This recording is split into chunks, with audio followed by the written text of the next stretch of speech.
Bueno, pues nada, bienvenidos a esta segunda parte de la asamblea, en la cual vamos a empezar con el segundo debate del ciclo sobre los retos de la I+D+I en materiales en España de esta plataforma. Esta, como os contaba anteriormente, es una iniciativa lanzada desde la plataforma en colaboración con el Instituto de Materiales de Madrid. Y bueno, pues soy Jesús Ricote, pertenezco al Consejo Gestor de la plataforma y soy la persona que va a moderar. Espera un segundo, que creo que no se me oye.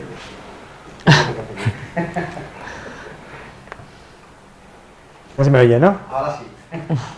Vale.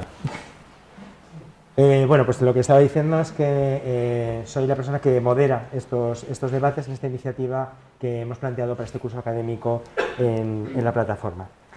En el debate de hoy vamos a analizar la actividad que se realiza en España en un campo concreto de investigación, que es el desarrollo e innovación en materiales para la salud. Y en concreto vamos a ir a un tema más concreto, que es el de los scaffolds, prótesis e implantes, en el cual vamos a tener un diálogo con todos los que son los actores involucrados, para poder así también discutir lo que son las barreras que pueden impedir que haya más desarrollos de materiales para estos fines. Y también vamos a un poco intentar discutir cuáles pueden ser las posibles soluciones. Para ello contamos, como en cada uno de los debates, con ponentes que están vinculados al mundo empresarial y a la academia, y además de un representante del panel de Ciencias y Tecnologías de Materiales de la División Técnico de la División de Coordinación, Evaluación y Seguimiento Científico y Técnico de la Agencia Estatal de Investigación, que está presidida por Hernán Míguez y que nos está apoyando en la organización de estos debates. Bueno, antes de presentar a nuestros ponentes de hoy, me gustaría destacar que estos debates que preparamos los basamos en las conclusiones recogidas en el documento que anteriormente Miguel Ángel estaba mencionando, que es el de Objetivos y Prioridades de la I+D+I, elaborado por la plataforma Materplat y que actualizamos el año pasado y que además hemos traducido al inglés, como ha dicho Miguel Ángel, y que podéis encontrar fácilmente en la hoja web de Materplat. En este documento encontramos que junto con el uso de materiales para dispositivos médicos o el desarrollo de nanomateriales para terapia y diagnóstico, uno de los temas más importantes es el uso de materiales, el uso de materiales para la salud. Está relacionado con los scaffolds, prótesis e implantes. Y por eso, para hablar de este tema, contamos hoy con Marc Amorós, que es responsable de innovación de la empresa iVascular, Beatriz Oralde, gestora de proyectos del área de biomateriales de la División de Salud de Tecnalia. Bienvenidos.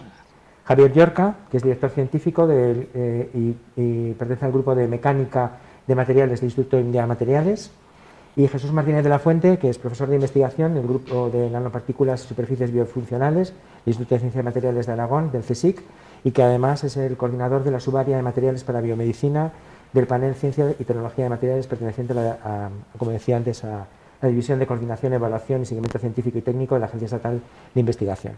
Bienvenidos a todos. Para ordenar mejor el debate, pues vamos a dejar las preguntas y comentarios para el final. Los que nos seguís aquí solamente tenéis que levantar la mano, y los que nos seguís a través de YouTube solamente tenéis que escribir en el chat y estaremos pendientes de vuestras preguntas para trasladarlas a los ponentes cuando acabamos.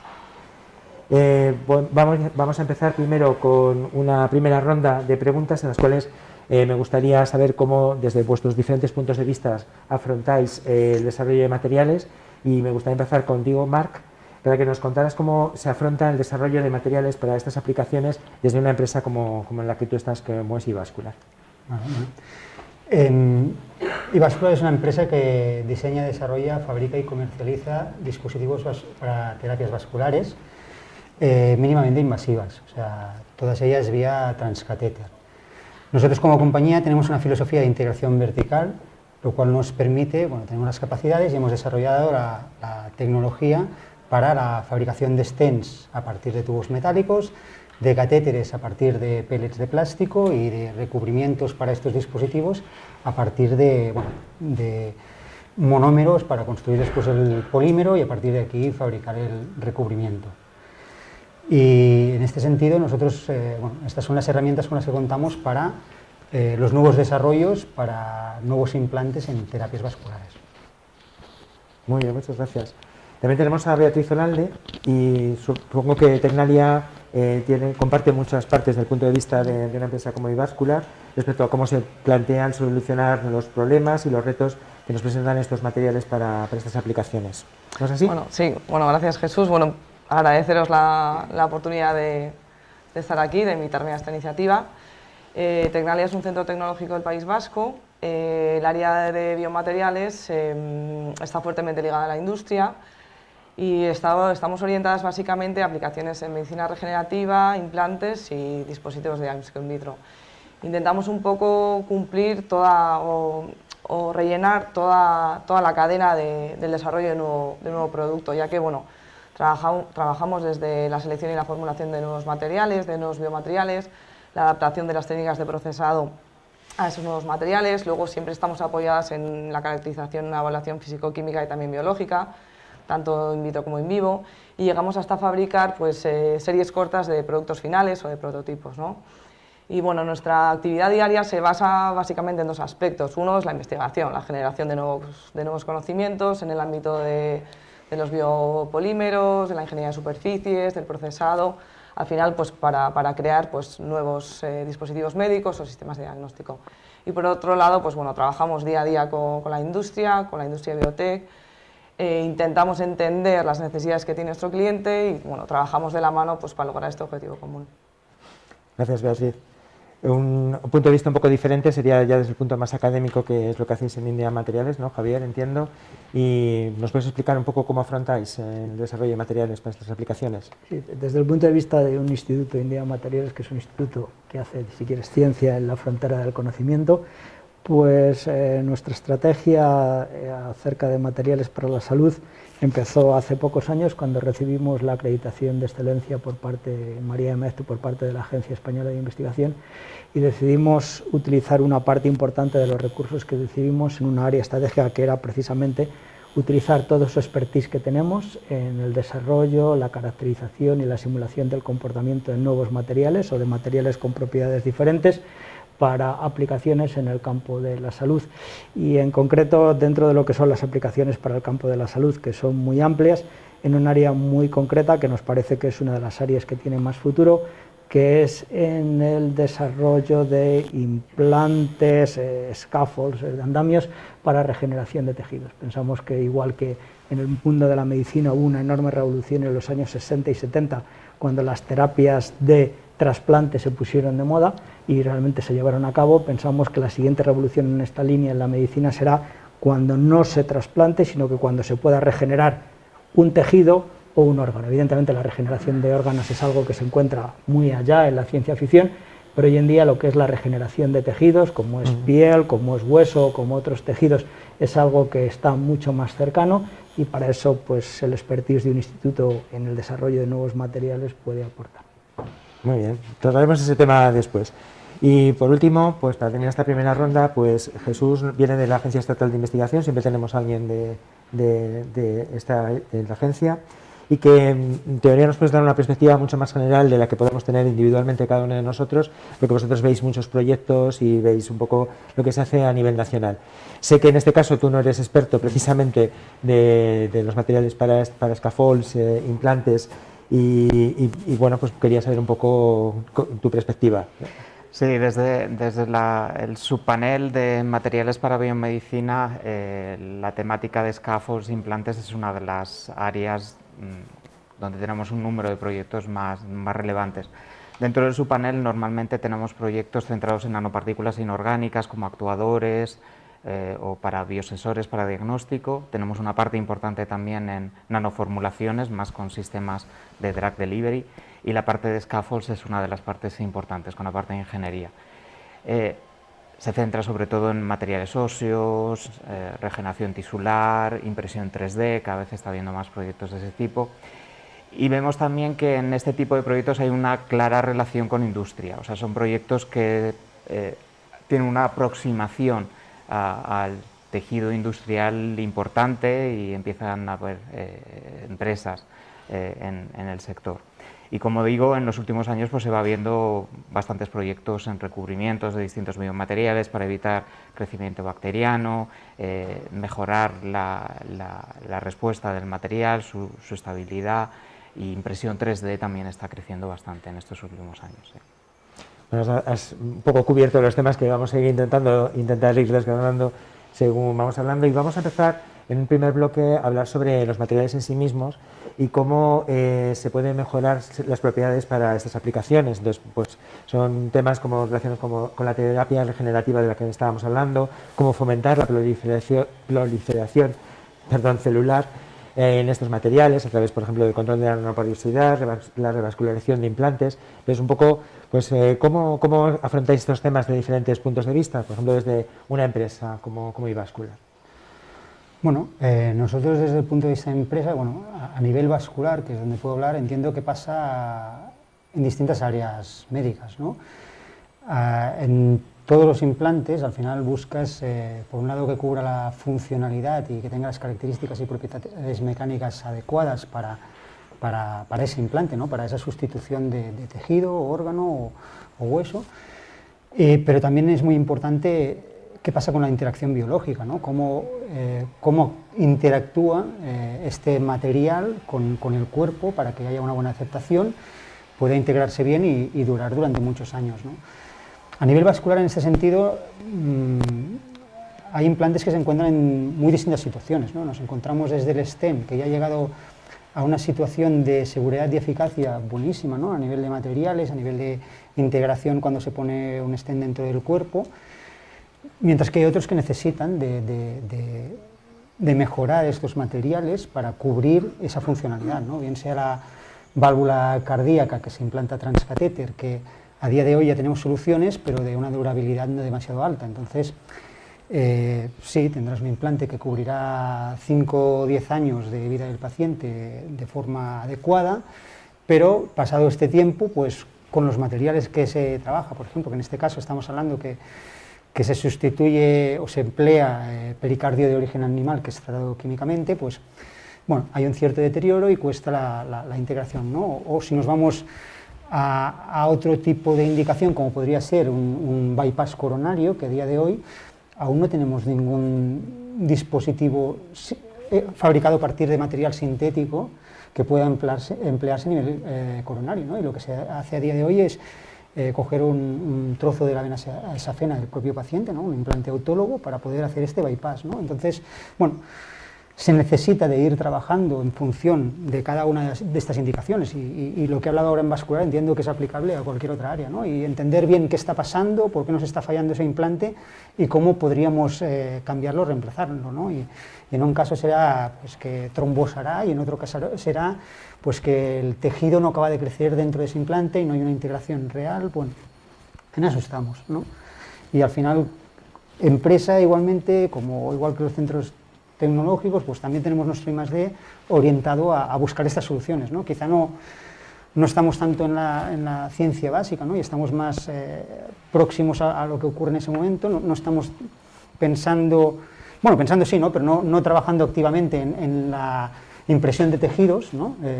Pero sí que en cómo podemos hacer para que este implante pues, interactúe mejor con el cuerpo. Resolviendo los problemas de un producto que tú tienes que luego sacar al mercado. Exacto. En ese caso, Beatriz, ¿cómo respondéis a lo que os piden las empresas? A ver, es cierto que bueno, pues uno de los objetivos puede ser eso, mejorar la integración de los implantes, la vascularización que ha dicho Marc, y bueno, muchas veces nuestros clientes pues nos piden, ¿no? Algún desarrollo específico y bueno, eso está a veces relacionado un poco con el tiempo que va a tardar el producto ese nuevo a salir al mercado. Hay desarrollos, a veces pues trabajamos en desarrollos en los que pues gracias a un tratamiento superficial, a la creación de una texturización, una porosidad, mejoramos integrar el polímero o el implante en el cuerpo sin necesidad de volver otra vez a toda la ruta de certificación tan larga que es. Es cierto que otras veces pues, son materiales más novedosos, que la industria quiere apostar por ellos, un recorrido más largo, pero no le importa. Entonces, bueno, dependiendo un poco el producto que tengamos entre manos y bueno, lo que queramos hacer, pues intentamos siempre no modificar en exceso los polímeros y los implantes pues, para que tengan una regulatoria más laxa y puedan llegar un poco al mercado, que es un poco pues, el objetivo de la industria.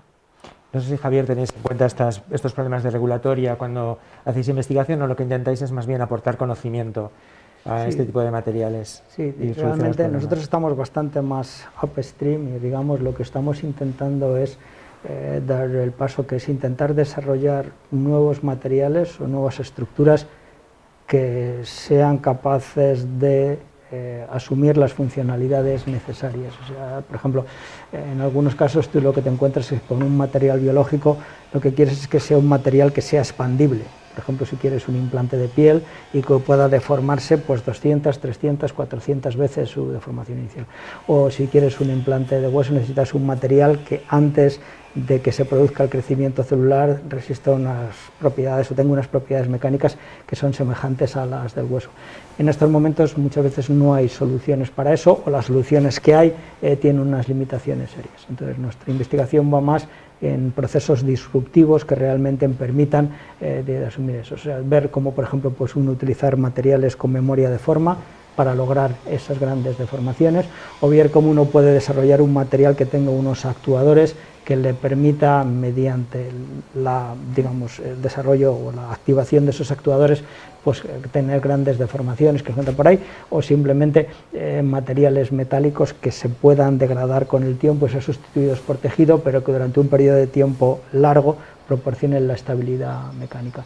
Y ahí es donde uno se encuentra con que en el mundo de la ciencia de materiales puede aportar mucho. Es decir, tengo aquí a mis colegas de Airbus, los aviones antes se hacían de metales y hoy en día muchas estructuras se hacen de materiales compuestos, ¿no? Ya ha habido todo un cambio de paradigma que ha llevado bastantes años, pues por ejemplo todo el uso de materiales compuestos, donde uno pone metales y polímeros juntos para sacar las mejores propiedades de los dos y hacer nuevos implantes, pues son nuevas líneas. Evidentemente, si uno consigue estos materiales disruptivos, luego pasa a las siguientes fases que son igual o más importantes. Tiene que ya lo que es la fabricación del dispositivo y luego ya todo lo que es la barrera de entrada al mercado, que es la certificación. Pero bueno, son procesos lentos e importantes, y sobre todo que aquí uno está jugando muy directamente con vidas humanas y por tanto es muy importante que todos esos procesos de certificación sean cuidadosos. Y supongo que la agencia intentáis que se conjuguen ambos puntos de vista, ¿no? Sí, al final tenemos distintas convocatorias, algunas están más centradas a generación de conocimiento, con lo cual abarcamos la generación de nuevos materiales, nuevas funcionalidades, y luego tenemos proyectos más, convocatorias más aplicadas, que se van más de la mano de las empresas, y ahí a veces la innovación en material es más complicado, porque te tienes que aproximar al mercado y la regulación implica que tampoco puedas dar un salto muy grande, porque te va a complicar mucho el llevar el producto al mercado. Entonces se intenta abarcar todas esas sensibilidades y todas esas aplicaciones diferentes, de manera que no dejemos de lado la generación de nuevos materiales con nuevas funciones. Sí. Y estamos hablando de las propiedades de los materiales en sí mismos, pero un aspecto muy importante dentro de las aplicaciones, de estos materiales para estas aplicaciones, son los recubrimientos. Aquí hay muchos y diferentes puntos de vista para poder mejorar el material, y bueno, pues podemos hablar de, primero, que esos recubrimientos nos permitan integrar el material realmente en la aplicación en la que lo queremos poner, minimizar el desgaste, la biocorrosión, preparar superficies que sean autorreparantes. ¿Todo este tipo de cosas es algo en lo que estáis trabajando? ¿Cualquiera de vosotros? Sí, totalmente. Como comentábamos, es importante el cubrir las propiedades mecánicas y funcionalidad, pero igual de importante es la interacción biológica, ¿no? Cómo encaja con esos receptores celulares o cómo facilita la proliferación celular, ¿no? Entonces, en este sentido, son fenómenos sobre todo superficiales, ¿no? Donde el recubrimiento juega un rol muy determinante, ¿no? Y tanto desde el punto de vista de la proliferación y que crezca el tejido, como también para evitar que ocurran ciertas cosas, ¿no? Recubrimientos antimicrobianos para evitar infecciones, o recubrimientos antifouling para evitar la adhesión de plaquetas y que trombose una...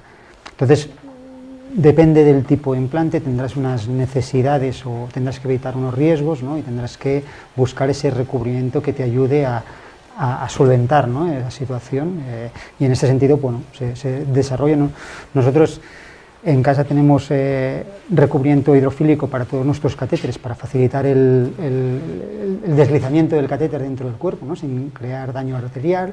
Estamos trabajando en líneas de recubrimientos antitrombogénicos, antimicrobianos y antifouling al final, y bueno, y los que haga falta, ¿no? Pero al final, en función del dispositivo, pues, y las necesidades que tengas, pues buscarás ese tipo de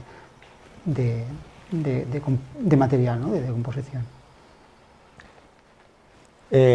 Antes hemos estado hablando mucho de nanotecnología. ¿Las superficies nanoestructuradas son importantes para este tipo de aplicaciones y cómo lo veis?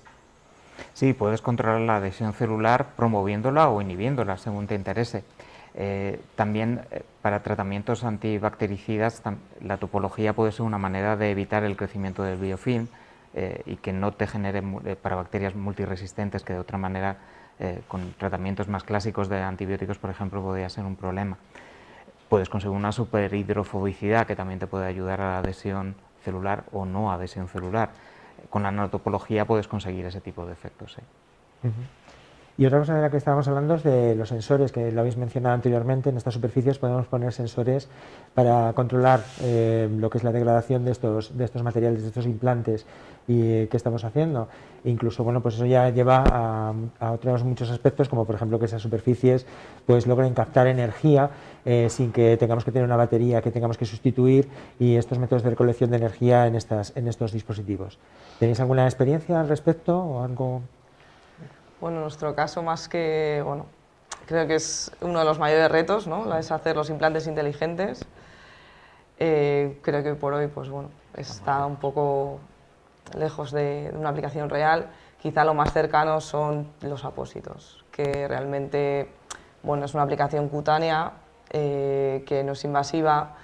Y bueno, sí que pues trabajamos mucho en la detección de, pues como ha dicho, pues de bacterias, de infecciones a través de cambios de pH, sensores de pH, temperatura, lactactos, bueno, diferentes actividades de las bacterias que nos ayudan un poco a monitorizar Pero también sería posible hacerlo dentro de un implante, por ejemplo, ¿no? El objetivo sería eso, ¿no? Que el implante nos fuera diciendo lo que está pasando dentro, pero bueno. Es una cuestión de futuro, ¿no? Sí, yo creo que... Y hacer un comentario breve, y es que la superficie es todo. O sea, las células son extremadamente sensibles e interaccionan a través de la superficie de cualquier implante o escafo. Por lo tanto, es decir, es un factor que hay que diseñar dentro de lo que es el diseño del implante o del andamio, es decir, el acabado superficial, el uso de coatings, también coatings activas con factores de crecimiento que permiten la regeneración celular o todo lo que es la vascularización. Son elementos que forman parte de todo lo que es el desarrollo del material, o sea, no se pueden eliminar. Si uno no acaba y tiene en cuenta el acabado superficial, se que deja una parte muy significativa del problema. O sea que en estos proyectos siempre hay una parte de lo que es digamos, el diseño del propio material, pero con su recubrimiento para poder llegar al objetivo final. Yo creo que sobre todo que hay que darse cuenta de que este es un área extremadamente multidisciplinar y por tanto, es decir, hay una parte que tiene que ver con todo lo que es la pura ingeniería de materiales que se encuentra de ahí.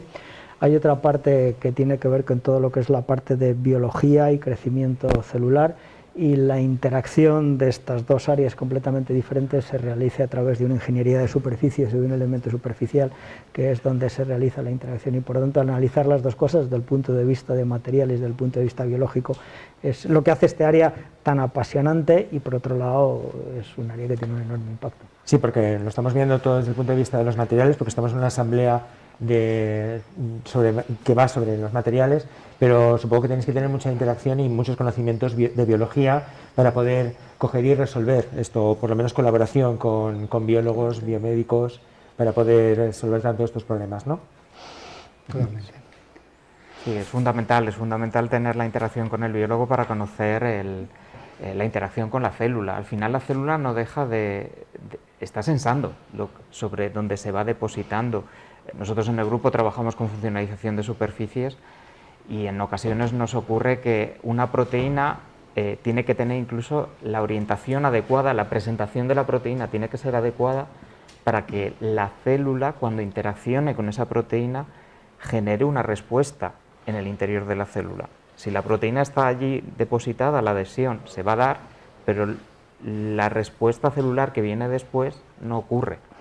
Tienes que tener la orientación adecuada de la proteína, lo cual quiere decir que el conocimiento de biología molecular que necesitas tener es muy alto, en biología celular también, porque es lo que te va a dar luego la interacción con la célula, pero además tienes que predecir lo que la célula va a hacer después que ha ocurrido ese proceso. Entonces tienes que abarcar todas esas áreas de conocimientos. Considero que la interacción con el clínico es fundamental. El clínico es el que nos va a decir realmente qué necesita el implante, qué problemas ve, qué ventajas quiere, y bueno, eso es útil y básico para desarrollar unos materiales. Pero luego también necesitas la interacción con la persona experta en fisiología celular y en biología celular, o sea, digamos, el input, como bien dice Beatriz, viene del clínico que te dice tengo este problema, y muchas veces son problemas muy acuciantes y muy claros y que los tienen muy bien definidos porque los han visto en muchos pacientes y saben realmente dónde quieren llegar. Frente a eso, frente a ese input, el científico de materiales puede pensar en un nuevo material, un nuevo diseño, con un nuevo tipo de superficie, pero ahí llega un momento en que necesita la interacción con el biólogo celular, que le ayude simplemente ya a interpretar simplemente lo que son los resultados que uno obtiene cuando ese material lo introduce y hace un cultivo celular, porque si no es ensayo y error, y eso realmente... O sea que en vuestros equipos tenéis incluidos a gente que es especialista en materiales y biólogos, biomédicos, para poder funcionar y para poder sacar vuestros proyectos adelante. Y sin eso es muy difícil realmente desarrollar un nuevo material para un implante, o sea, es ir dando palos de ciego.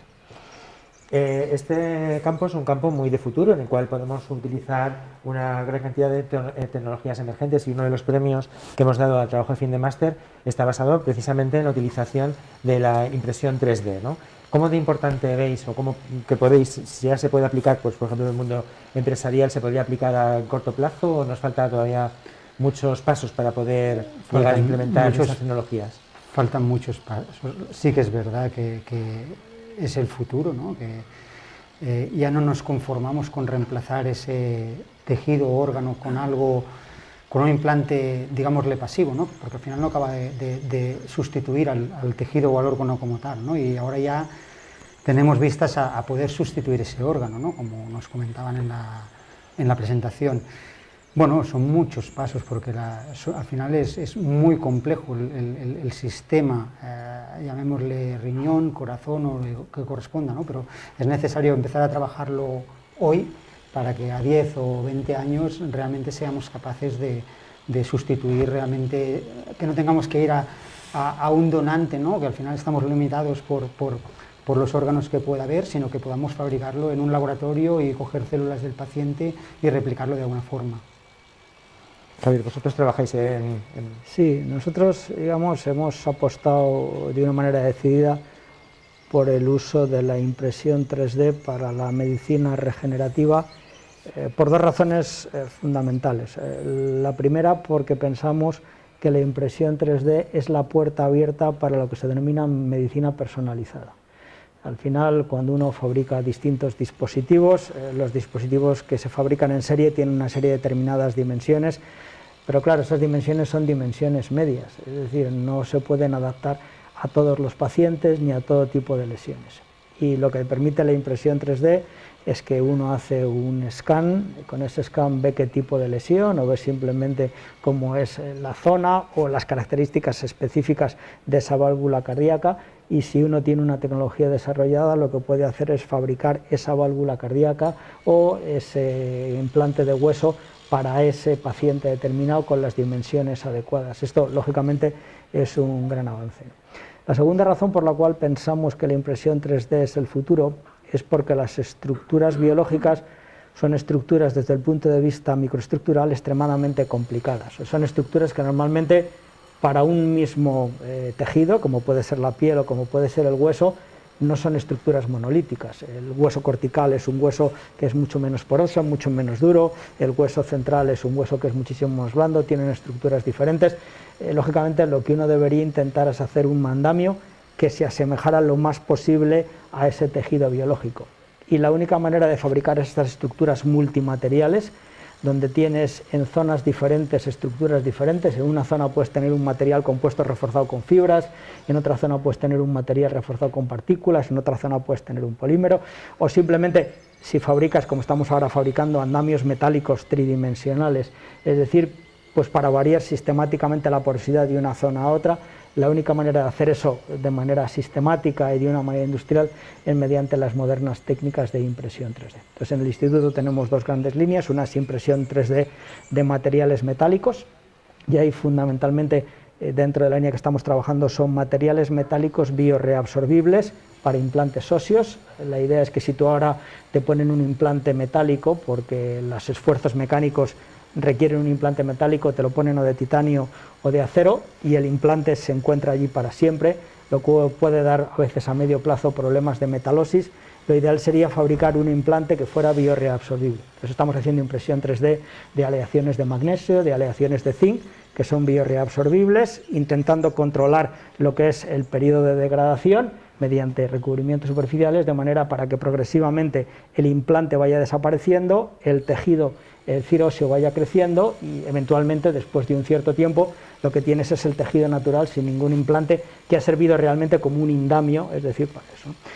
De la misma manera, eso mismo lo estamos intentando también hacer para otro tipo de tejidos de piel, utilizando materiales compuestos de matriz polimérica, pero ahí lo que estamos haciendo, estos materiales de matriz polimérica, los estamos reforzando con metales, bien en forma de partículas o bien en forma de fibras, y también con metales que sean absorbibles, como es magnesio o zinc, de manera que al final ese andamio desaparezca completamente, y estos materiales se fabrican por impresoras de polímeros, normal, pero fabricas o un polímero que tiene cierto tipo de refuerzos metálicos, otro tipo de cargas que son bioactivas, o que tienen fibras metálicas para mejorar temporalmente las propiedades mecánicas. Entonces, digamos, todo esto lo que te permite es que el design space, el espacio de diseño, es muchísimo más amplio, y por tanto te permite pues hacer estructuras complicadas para distintas aplicaciones, y sobre todo al final ese objetivo de la medicina personalizada de la que hablaba antes, que pensamos que es el futuro a medio plazo. A medio plazo, no, todavía nos queda bastante por entender y por hacer. Nosotros desarrollamos, para eso nos pagan, vamos. No, quizá también creo yo que las tecnologías aditivas están lejos, pero a la vez están cerca, porque tenemos, por ejemplo, un ejemplo en el sector dental. Hoy por hoy ya se están fabricando membranas de regeneración guiada para aplicación dental, básicamente de metales, pero están fabricadas por tecnologías aditivas a partir del sintetizado de polvo, así que bueno, está lejos para algunos casos, pero bueno, ya tenemos ejemplos en el mercado de cosas que se están aplicando, pues membranas específicas para cada paciente. Entonces, bueno. Y en la agencia se está notando, en los últimos años cada vez el número de proyectos que incluyen bioimpresión son mayores, y además también se ha notado una diferencia. Hace unos años era más exploratorio, explorar la tecnología, y ahora ya se integra la tecnología en el desarrollo de un material determinado, y eso cada vez va más. Dentro de la convocatoria de líneas estratégicas que hubo el año pasado, una de las líneas estratégicas estaba en cierto modo orientada en la parte de bioimpresión, y esas líneas estratégicas van asociadas con industria, lo cual quiere decir que la industria también tiene interés en este tipo de tecnología. Y tú has hablado de bioimpresión, o sea, no solamente estamos imprimiendo materiales, como tú comentabas, metálicos, plásticos, sino que además estamos introduciendo ya células en este tipo de aplicaciones. Beatriz, por ejemplo. Beatriz.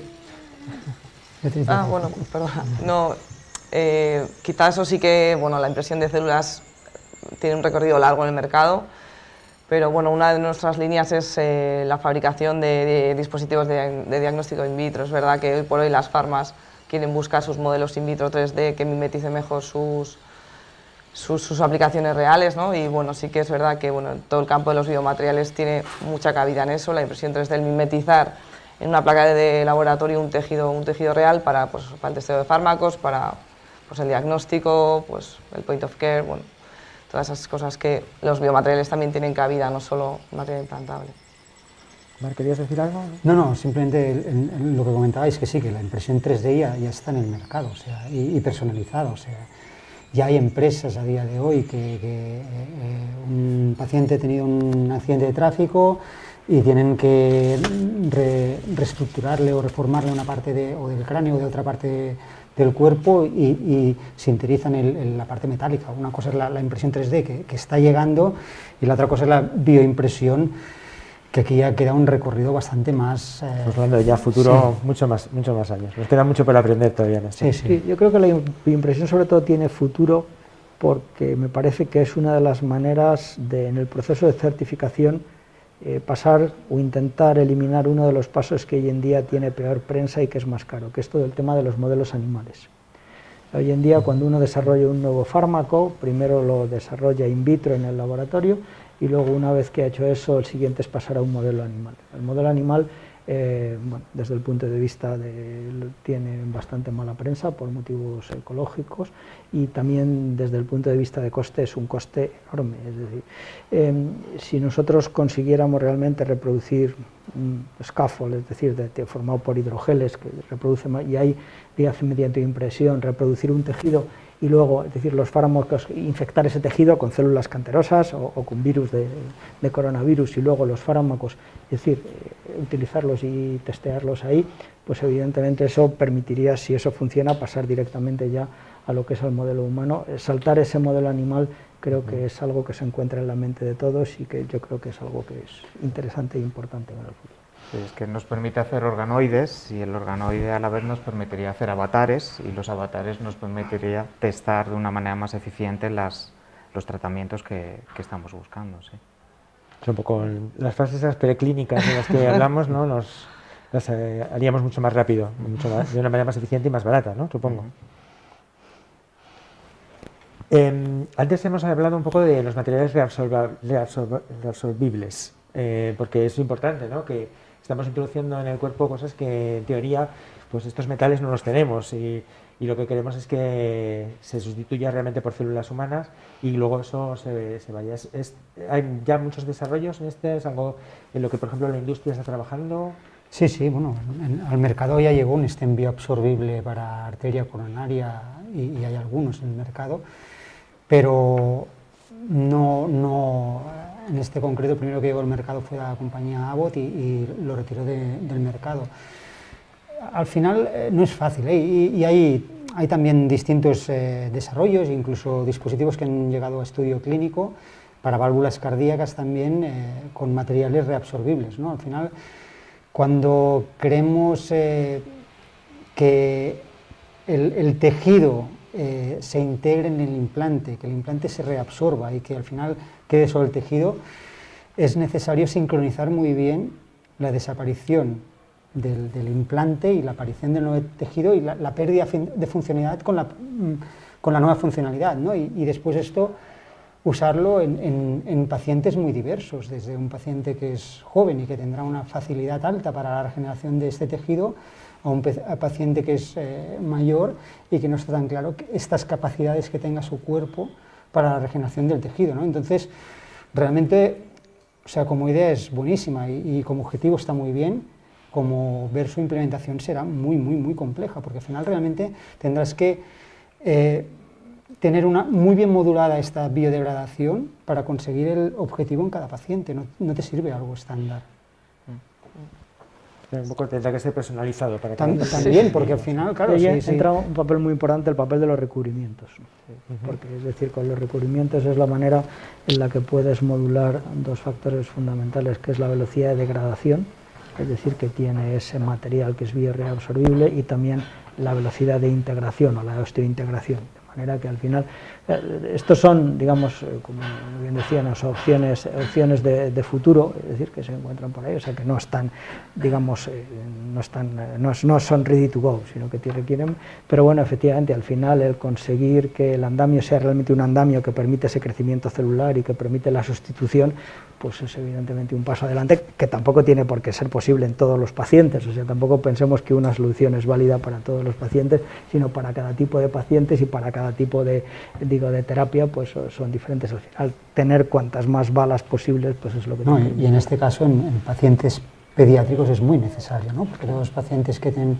enfermedades congénitas de corazón, claro, allá te encuentras con que tienes que ir sustituyendo ese implante con una cierta regularidad porque el paciente crece, ¿no? Entonces sí que es muy necesario tenerlo. Otra cosa es cuán real o cuán utópico es. La necesidad está y hay que encontrar soluciones, está claro, ¿eh? Por poner un ejemplo de estos, acabamos de obtener en el instituto un proyecto de estos del European Innovation Council, un Pathfinder Open, que son para estas tecnologías básicas que están en la frontera del conocimiento, y que es el desarrollo mediante impresión 3D de placas de craneales, es decir, que sean expandibles, es decir, en materiales bioreabsorbibles, y está pensando precisamente en pacientes pediátricos, es decir, donde claro, el cerebro va creciendo y tienes que conseguir que aquello vaya creciendo con el tiempo. Bueno, pues no voy a entrar en los detalles, pero al final, efectivamente, o sea, hay algunos nichos, o no nichos, algunas, porque hablar de nichos cuando hablamos de personas no me parece adecuado, hay algunas aplicaciones, es decir, o sea, que hay algunas aplicaciones en las que realmente pues este tipo de tecnologías pueden ser muy útiles y, bueno, y que hay que explorarlas. Totalmente. Con lo que estáis diciendo, queda claro que además tenemos que probar estos materiales en personas, hay que hacer estudios clínicos, y supongo que además la regulación de estos materiales es una regulación muy extensa, porque al fin y al cabo estamos hablando de vidas y supongo que ahí eso supone una de las principales barreras del desarrollo de estos materiales a las que os enfrentáis desde todos los campos, ¿no? Sí, sí. No, tú sobre todo. Tú sobre todo, eres el que te enfrentas con ellos día a día. A nivel regulatorio, ha cambiado recientemente la directiva europea para dispositivo médico. En mayo de este mismo año hubo un cambio. Era necesario seguramente, ¿no?, este cambio para bueno, más que nada por problemas que se habían surgido algunas veces con materiales que a lo mejor no habían sido testados lo suficientemente y había habido, bueno, en las noticias había leído pues que si un implante mamario había provocado cáncer o lo que fuera, ¿no? Bueno, ahora en este momento el regulatorio que hay en Europa se asemeja más a la FDA americana, ¿no? El problema que hay ahora mismo es que, bueno, que hay que ponerlo en marcha, ¿no? Y ahora mismo, por ejemplo, de todos los organismos notificados que había en Europa, pues no llega aún a la mitad que ellos están certificados para poder certificar los productos, ¿no? Con lo cual, aparte, en los próximos 2 años habrá que recertificar todos los productos que ya estaban en el mercado, que igual alguno ya hace 20 años que se está usando, pero esta nueva norma implica una recertificación. Bueno, al final se prevé un colapso en la industria del dispositivo médico para los próximos años muy grande, en el sentido de que no podrás poner de nuevos productos porque suficiente trabajo tendrás en recertificar los ya existentes. Esto, por un lado, en cuanto al regulatorio, y por otro lado, todo el tema que hablamos de medicina personalizada, ¿no? Aquí aún tenemos que definir las normas del juego, ¿no? Porque al final, cuando vas con un nuevo dispositivo al mercado, pues ha habido todas unas fases de validación y verificación de ese producto, toda una serie de ensayos. ¿Cómo lo vamos a hacer cuando sea para cada paciente una variación, ¿no?, sobre esa? Entonces, bueno, todo lo que sean las nuevas terapias celulares, genéticas, etcétera, bueno, aún también hay que definir un poco el cómo, ¿no? Y bueno, es una barrera importante, ¿no? Que hay que irla pensando, ¿no? Ya pensando en estos futuros tratamientos, ¿no? Y que ya hay algunos en el mercado, ¿no? Porque ya se habla de tratamiento de inmunoterapia para ciertos tratamientos oncológicos, ¿no? Las CAR-T, y ya se están usando algunos, ¿no? Pero realmente este regulatorio aún toca trabajarlo y mucho, y definir el cómo. Y Javier, ¿vosotros consideráis estos aspectos regulatorios en vuestros proyectos que son más básicos? Vamos a ver, al nivel de que nosotros estamos es muy pronto para empezar. O sea, lo que nosotros sí consideramos, por ejemplo, son los aspectos de implementación industrial. Y hasta qué punto esto luego, por ejemplo, una cosa que decía que es muy importante, yo creo que no se llegará nunca a que el médico del hospital tendrá una impresora 3D y él le dará un botón e imprimirá. O sea, lógicamente lo que sí habrá será una empresa que será toda la tecnología, la certificación, etcétera, y lo del médico del hospital sí que le mandará el escáner y él en su laboratorio, vamos, en su fábrica y tal, lo imprimirá con unos protocolos de control de calidad y con una serie de cuestiones, y luego evidentemente lo mandará por Amazon y llegará al día siguiente, es decir, que se encuentra ahí súper rápido, ¿no? Es decir, porque es un express delivery, porque es... Pero, entonces, lógicamente, todos estos aspectos de upskilling industrial sí es algo que tenemos en cuenta. Los aspectos regulatorios, no, en primer lugar, porque es muy pronto, y en segundo lugar, porque, como muy bien dices, son cuestiones que están cambiando continuamente, y posiblemente para este nuevo tipo de dispositivos haya que desarrollar nuevos aspectos regulatorios, por lo tanto, es muy prematuro. Beatriz, ¿querías añadir algo? No, estoy de acuerdo con lo que han dicho los dos, totalmente de acuerdo. Y bueno, pues un poco hay que buscar soluciones, ¿no? Parece que esto es algo que preocupa sobre todo a las empresas, estos aspectos regulatorios. ¿Qué se puede hacer desde la agencia para ayudarles? Desde la agencia poco, creo, porque se nos escapa. Sí es verdad que en los últimos años han salido un grupo de proyectos europeos que pretenden hacer lo que se denominan Open Innovation Test Beds. Es una especie de organismos que de alguna manera ayuden a hacer esa fase de certificaciones. Hace unos años hubo una convocatoria para Medical Devices asociada y alineada con ese cambio en la regulación que de hecho implicó, como bien has dicho, que la mitad de los organismos notificadores se cayesen porque no podían hacer frente al reajuste. ¿Qué se espera con estos Open Innovation Test Beds? Se esperan tener agrupaciones industriales y académicas que ayuden a la pequeña empresa o grupo de investigación a avanzar en el desarrollo de estos dispositivos, ayudando a la caracterización, ayudando a la preparación de dosieres, ayudando al diseño, y de esta manera lo que la Unión Europea pretende es que no se quede en el camino aquellos actores de menor tamaño y que quizás no pudieran hacer frente a este tipo de desarrollos. En la agencia se financian proyectos de investigación principalmente, entonces se nos queda en un estadio más temprano. Se tiene mucho cuidado en que se cumplan estos puntos de vista regulatorios, eso sí, desde luego, y todos los puntos de investigación desde el punto de vista de ética científica, pero no al punto de vista de la regulación. Bueno, pues un poco hemos repasado lo que es el presente, hemos visto que hay cosas a medio plazo, a muy largo plazo sobre estos materiales, tienen muchísimo futuro y que una de las principales barreras, no sé si queréis añadir alguna otra, es la parte más regulatoria, sobre todo a la hora de llegar al mercado. No sé si queréis añadir alguna cosa antes de que demos paso a la intervención de todos los que estéis aquí. Si alguien quiere hacer alguna pregunta, algún comentario en la sala.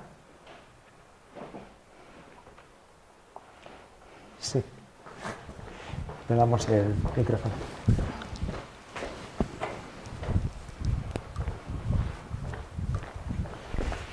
Adelante. Buenos días, gracias por la intervención. Yo tenía una pregunta para Marc. Hace 20 años el tema de la proliferación de fibroblastos en el stent parece que se había resuelto con los aditivos al stent. ¿Eso es así o todavía la restenosis necesita otro tipo de soluciones tipo radiación o demás? No, a día de hoy todo el tema de restenosis en el stent está bastante bien resuelto a partir de los drug eluting stents. Sobre principios de los 90 aparecieron los stents y a principios de los 2000 aparecieron los drug eluting stents.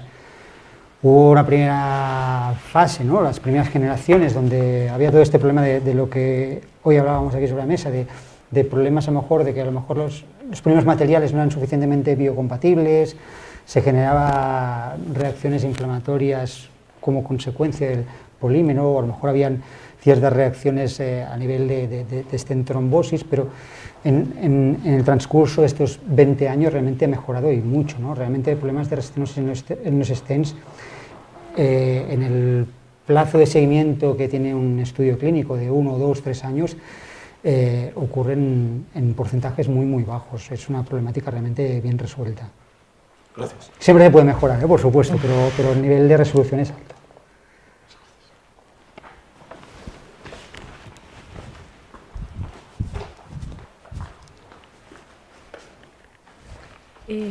Hola, muchas gracias, un debate muy interesante. Que yo quería preguntaros, como expertos cada uno en vuestra perspectiva, ¿no? en el área, ¿por qué en España estamos tan retrasados, ¿no? en ese salto de los desarrollos en materiales para la salud que hacemos en el laboratorio, la aplicación clínica, ¿no? Cuando uno se compara, por ejemplo, en este tipo de temática en Estados Unidos, pues vamos, es que es abismal. Casi cada profesores destacados de las principales universidades de Estados Unidos, además de llevar un laboratorio de 40 personas, tienen 3 spin-off, 40 patentes y 7 productos ya en clínica, en pacientes, ¿no? Entonces, ¿qué nos pasa a nosotros en España porque yo creo que hay, bueno, investigadores buenísimos en muchas áreas distintas dentro de lo que cubre, como efectivamente habéis comentado, que materiales para la salud es un campo amplísimo, ¿no? Hay infinidad de temáticas específicas en las que abordar. ¿Qué nos limita? ¿Por qué nosotros no damos esos saltos? Es tan significativo como puede ocurrir, está ocurriendo en otros países. Pongo Estados Unidos, bueno, porque es quizá, como también el país es más grande, más evidente, ¿no?, esa diferencia. Muchas gracias. ¿Quién dispara primero? Yo diferenciaría dos cosas, ¿eh? O sea, a nivel de llegada de producto al mercado, yo no diría que el mercado americano lleguen antes las cosas que en el mercado europeo. De hecho, diría que es un mercado más conservador, ¿vale? Otra cosa es lo que es investigación, spin-off, generación de nuevos productos, nuevos desarrollos. Entiendo que a nivel cultural, a nivel investigación, hay un modelo muy distinto. A nivel de premiar las investigaciones o los investigadores más exitosos, también hay un modelo distinto. A nivel de todo lo que son los venture capital, bueno, los distintos fondos de inversión e inyecciones que hay desde privado a público, hay un negocio distinto que alimenta, pues, que la investigación básica se puedan hacer más cosas, ¿no? Al final sí que hay distintos elementos que a nivel de investigación y salto a empresa, no quiere decir a mercado, lo diferencio esto, sé que ocurre más rápido allí que aquí. También es verdad que en los últimos años creo que aquí han cambiado bastante las cosas. Evidentemente estamos lejos, pero creo que este gap se está recortando porque sí que empieza a haber una cultura de poner dinero en investigación. Quizá hemos visto que la industria del ladrillo ya, o la gente que tiene dinero, ¿no?, que ya no da tanto dinero y que hay que buscar otras formas de invertir este dinero y se está encontrando, pues, a todo lo que es el movimiento de venture capital, startups, etcétera, como otro vehículo de movimiento de dinero, y al final esto ayuda, ¿no?, a que la rueda se mueva, ¿no? Si vas poniendo dinero, hay investigadores, pero necesitas distintos elementos, no es suficiente o que solo haya investigadores, o que solo haya dinero, o que solo haya... Bueno, vayamos dando pasos hacia adelante. Pienso que las cosas en los últimos años están cambiando. Dotemos el sistema para que cambien aún un poco más rápido, ¿no?, porque realmente sé que hay un salto entre Estados Unidos y aquí. Bueno, vayamos viendo.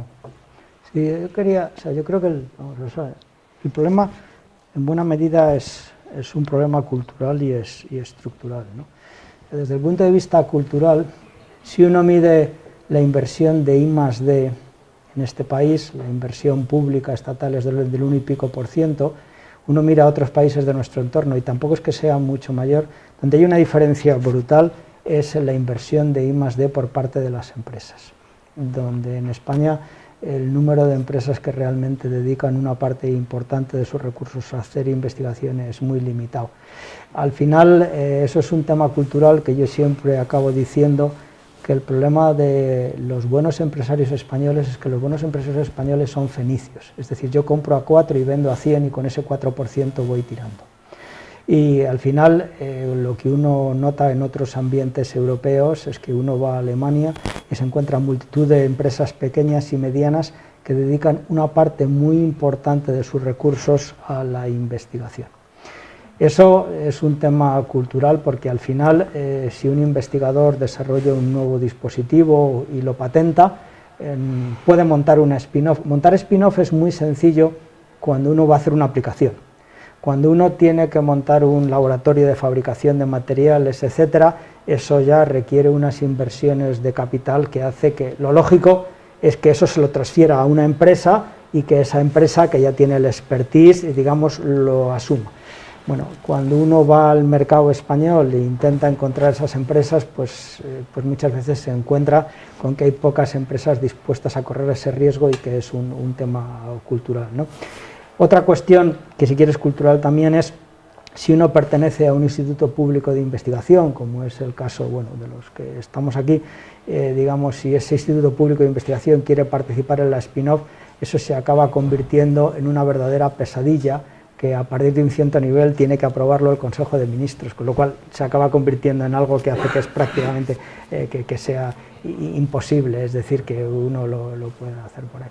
¿Eso qué hace? Pues hace cosas curiosas. Yo el año pasado, aprovechando la pandemia, monté una spin-off con una serie de investigadores en cuestiones diferentes, cuestiones de inteligencia artificial para desarrollo de nuevos materiales, y al final pues la empresa la hemos montado en Estados Unidos, ¿no? Es decir, siendo una persona de Estados Unidos, de Caltech, una persona de Singapur y una persona de España. Al final, desde el punto de vista de la cultura, del venture capital, todas estas cosas te facilita muchísimo más lo que es el desarrollo, ¿no? Entonces, dicho todo esto, las cosas yo creo que están mejorando, pero hay una serie de cuestiones culturales e institucionales en las que tenemos que mejorar mucho si queremos realmente no perder todo ese caudal de buena ciencia que se hace en este país, que es, bueno, este país hace muy buena ciencia y el CSIC es una de las instituciones que por su impacto científico tiene mayor impacto mundial. No sé en qué nivel se encuentra, si el octavo, el noveno o el décimo, pero es una de las instituciones. Vamos a poner un ejemplo que está aquí.